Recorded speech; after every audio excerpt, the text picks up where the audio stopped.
Hey everyone, Vanity Ryan is back again. It is cold outside. I am actually expecting it to snow any minute.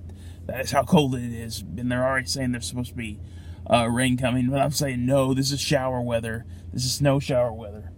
So, actually next December is going to be a milestone for me that it's 15 years since I left college. I got 4.5 years and I earned a bachelor's fine arts in English, and a very important part of my life, very goal orienting, but it was also the day that I pretty much ended up working full time to pay off college loans, which took me 13 years. I'm ashamed to say, or I should be proud to say, because I'd still be lingering in it from now on. So that's the story I have. But I had a lot of great experiences in college, not just the people I met, but the classes I took, and I'm actually going to talk about a few of those classes for a while, and a lot of my certain experiences. I'll keep names out, and frankly, I forgot most of them. So this is actually one that happened my last semester. I had to take an extra semester in college after 4 years because I met the requirements, but unfortunately, I was short of some hours, and I think one of my physical either my gym class or my health class didn't cross over when I switched schools. I went to Young Harris back when it was a 2-year college, and then I went to Reinhardt to finish out 4 years. So that was my life in college.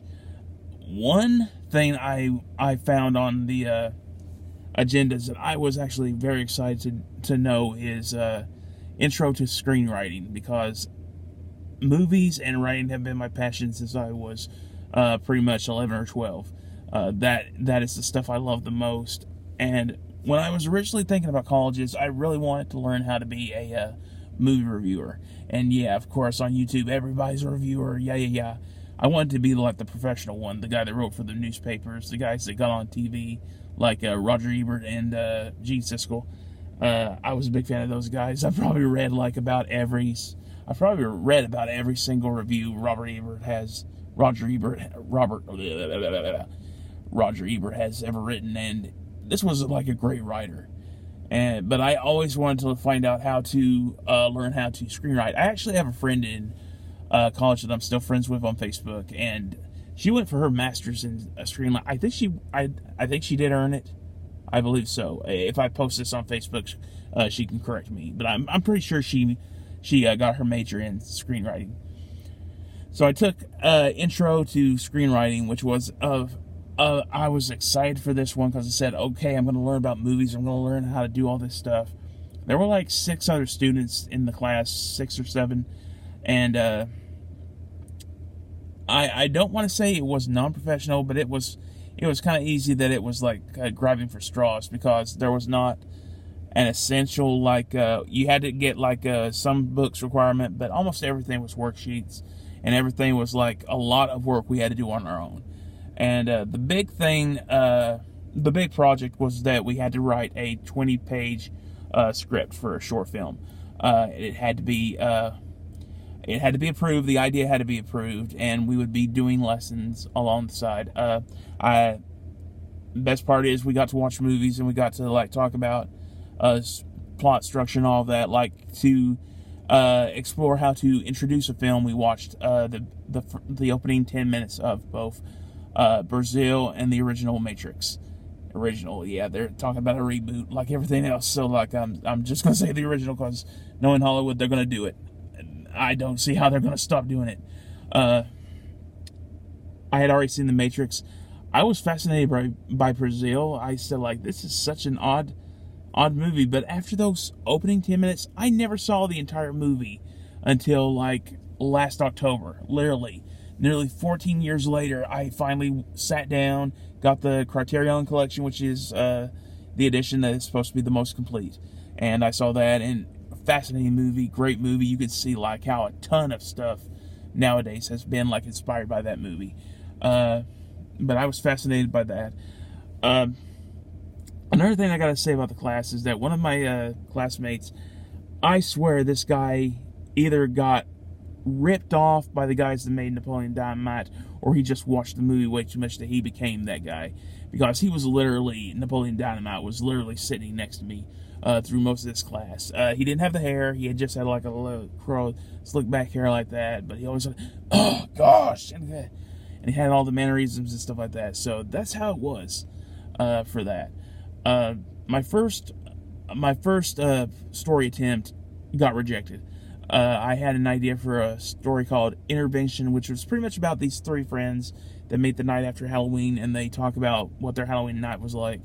And it was going to be like three little short things that like all tied together into like, you find out one of them is a killer, and then it's almost like Norman Bates at the end, where like the other friends have disappeared. There's police sirens, and it's just this guy staring at you. And I thought like that was like a great fun little thing that ended up into like a genuine horror story. So I thought that was a fun idea. He got into like I got about 2 minutes into my explaining my premise, and then he said, "Wait a minute, is this going to be like multiple stories?" And that, well, kind of, not really. But immediately he went, "No, can't do that. You got to do it one story. Keep on one story idea." So I said, "Okay, well." I kind of didn't take any hindrance in that. I just pretty much said like, okay, I got to change it up.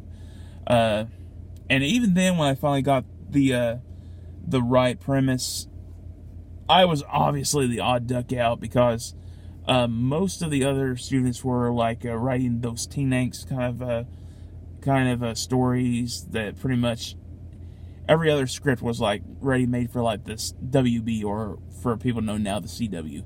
And I kind of like, and I can't say that I haven't written like teen romance stuff before, but I was just like, it's something different. My story was pretty much about like a war vet in his 80s. He's in a wheelchair, and he's trying to like give.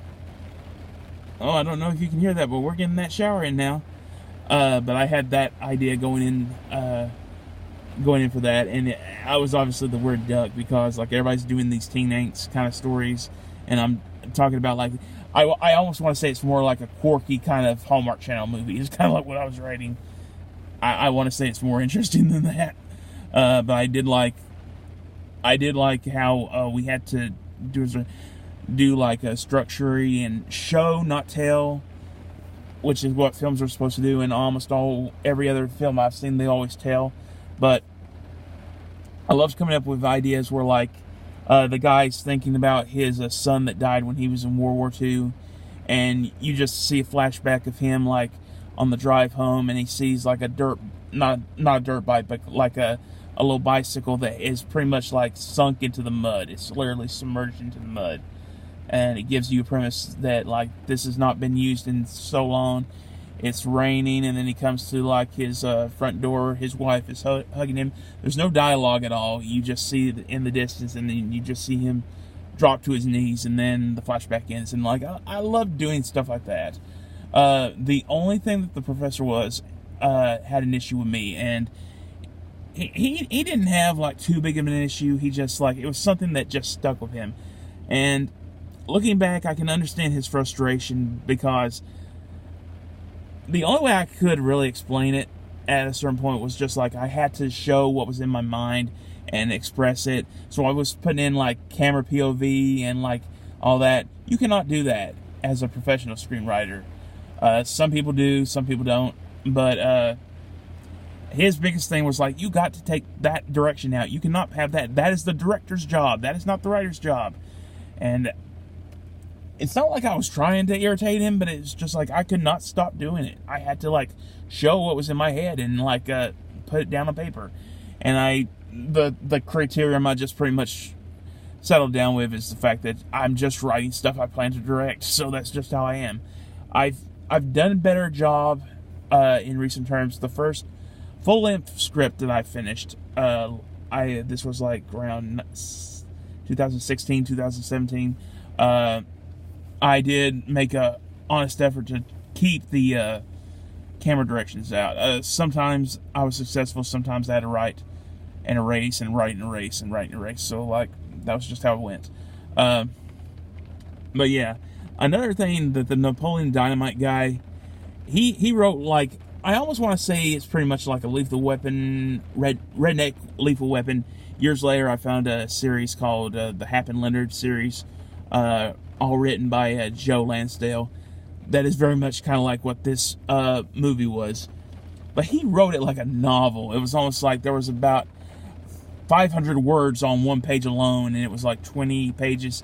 It literally took us like an hour and a half just for that one script, because every script had to be read through on read-through day. So we always had to read through our notes. I actually felt vindicated at certain points where, like, the professor was like reading ours, and all of a sudden he'd stop and say, I don't understand this, and then the students were like, we get it, it's like he's doing this, he's doing that. The students had to explain to the director, the teacher, what I was doing, and I kind of felt that vindicated in a little bit, because I said, well, it's clearly understandable, I'm not crazy about this.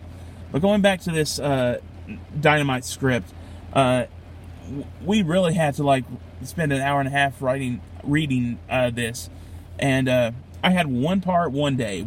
I had one part I had to read Guard 1, and it's just one line, and I'm just like waiting for it, and it's like page 4, and we literally have been like reading for like 30 minutes, and I'm like, I gotta say, and I'm just building up because I gotta say this line, and the minute that the guy just like, and he talked like, and he had to talk like, he had to street, and instead went down the hill, and kind of like that. When he was reading direction, at a certain point, we had to start reading the direction because he was just too slow on the take. So the minute that he had finished, I saw it, don't move, and all that, and I'm like, everybody in the crowd jumped, and I'm like, oh, that's pretty cool. I honestly never heard any of the students say anything likable about that. It was probably like one of the most hated classes that I've ever heard people talk about. But I did have like another guy in the crowd that he was doing like the teen angsty kind of stuff. Commented on like one of our last read-throughs, and he just looked at me and I said, man, I gotta say, yours is the most memorable. So I felt vindicated. I enjoyed the class. I enjoyed doing it. It took too dang long to read through the read-throughs, but I did enjoy it. And to this day, screenwriting is still like one of my favorite kind of writings to do. I'll sometimes like start a novel, and then I'll say like, I think that would work better as a script, and then I'll start doing it as a script and feeling like more vindicated. Dog Days was kind of like that, where like I was starting a novel and then I turned it into a script. It became like the first script I ever finished full length. So I'm like, I still need to like start submitting it to like the Screenwriters Guild or something like that. Just see if I could sell it off somewhere, or at least be a spec script.